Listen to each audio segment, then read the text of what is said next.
Everyday Superpower, where we talk body language, game, relationships, and everything in between. Alright? Today I'm going to talk about the two types of men that women are attracted to. Two classifications of men. It is a spectrum. So where you fall on the spectrum is to each their own. You got one man on one end and one man on the other. And you have to follow it through to wherever you stand. But with that being said, if you are far on one side of the spectrum, yeah, you might be highlighting one particular, element of what that woman finds attractive, but that does not still mean you don't have qualities of the other end, alright? It depends on the high and low of things as well as the left to right. With that being said, you've got the beta male on one side, the first side. And people look at beta males as negative. The black pill would look at beta males as negative because they don't necessarily have the genetic prowess of what the other side is, and the other side is the alpha male, right? So hear me out, because you as a man who wants to be successful with women, if that was the case, like if you want to highlight, if not keep your current partner happy, which is just as important as finding women, if not more important, because you're stable and you can now focus on your purpose instead of wasting your life chasing these women about or giving a second thought to these women.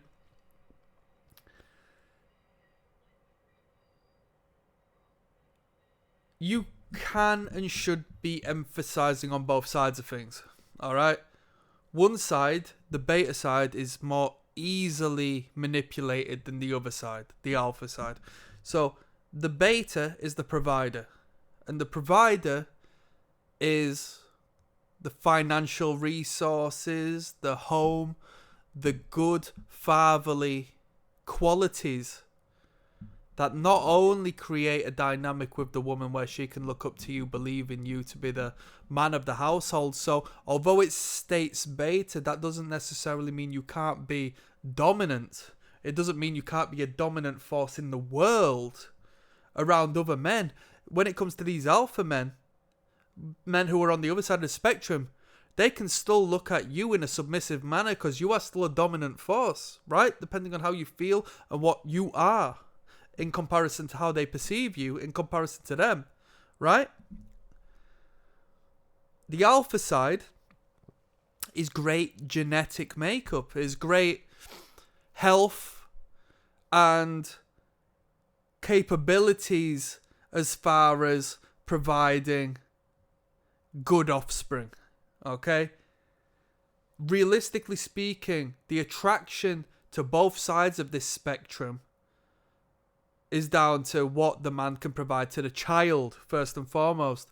But an older woman who might not necessarily be fertile anymore, who's gone through the menopause and can't bear children, she will still be interested in one of the two men for her own preference. The man who can look after her and provide for her and be a great loving husband until the end of her days, fantastic. Or the man who just looks fantastic and drives her wild due to the fact society pedestalizes this man and puts him on a higher standard than most. Not just that, but the evolutionary biological perspective of this man, dependent on where his talents lay, because it might not necessarily purely be down to childbearing when that man is taller than the rest of the man, meaning he's more powerful and more defensive to that woman. He might be genetically muscular and sturdy and healthy, lean body fat, 6-pack abs, significant of low body fat. He might have great skin, which is symbolic of good health. Great hair on his head. He's not bald. He's got a head full of hair. Health.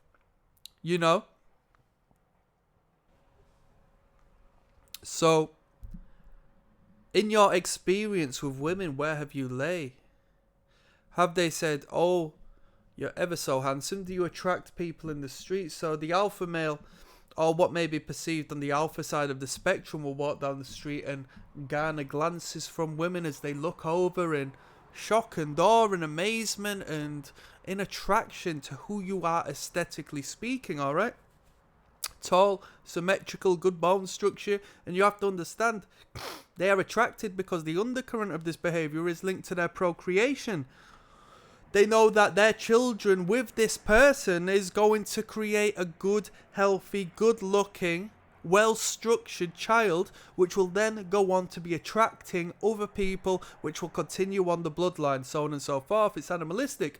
Whereas the other man, don't get me wrong, might still be garnering attention, but could be more so garnering attention because of designer clothing or jewellery or the stride in his walk, because he knows he's the man, because he's ambitious and successful and driven and could do everything that the other man can't do, alright?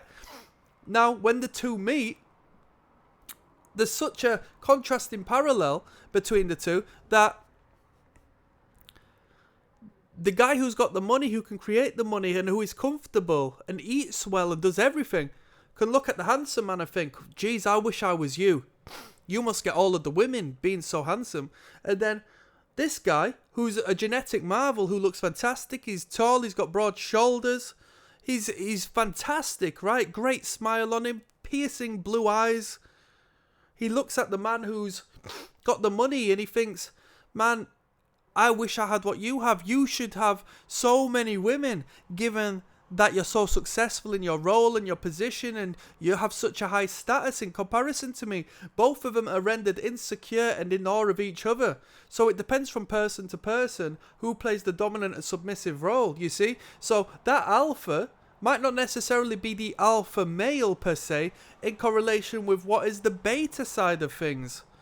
Do you see how this is worked out? So don't look at beta as a negative term. Look at it for what it is.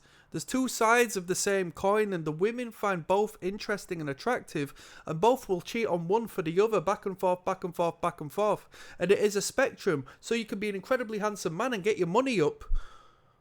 And then maybe if you get your money up to such a degree, it'll be less so about your looks and more so about you being a provider. That's some real game. That's game. So this encompasses all of the game as far as attraction is concerned, you know? No verbal game allowed, just who we are as people. On that note, I'm signing out. Click like and subscribe because I'm uploading every day.